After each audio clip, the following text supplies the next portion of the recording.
everybody. My name is Darnell Self. I'm the Principal Network Advisor here with Legal Shield. And today I have the awesome honor and privilege to share with you the Legal Shield story. Not from theory, but from experience. You see, I was probably raised like most of you. My parents told me to go to school, get the good grades, get out and get a good job. And I did that. In fact, I went to 2 colleges. It took me about 7.5 years to get my 4-year degree. And I know I'm not the only one that was on the 7-year program. But it wasn't my fault. I was every major, you name it, I was it. I was pre-med in zoology and psychology and radio, television, and film. In fact, whatever your major was, I probably was too. And I never forget, I went to my advisor in my 7th year and I said, listen, what do I need to do to graduate?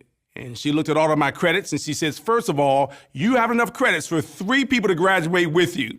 She said, second of all, if you take a major in PR, public relations, you actually have enough to graduate right now. And I said, you mean like today? And she said, yeah. I said, great, that'll be my degree. And so that's how I got out of college. I played the resume game. I went to job fairs. However, my experience working at the mall actually outweighed my degree from college. And so I couldn't afford to take a pay cut just to say I had a job in my degree. And so I didn't. I stayed there at the mall. And if you ever worked retail, you probably know my hours. We call it a stretch. That means you open up the mall when it opens and you close it when it closes. And as a manager, when people called in sick, I had to go in. And the weekends weren't mine because in retail, the most important times are weekends. And so I missed everything that happened in my personal life. My kids' sporting events were on the weekends. Family reunions, always on the weekends.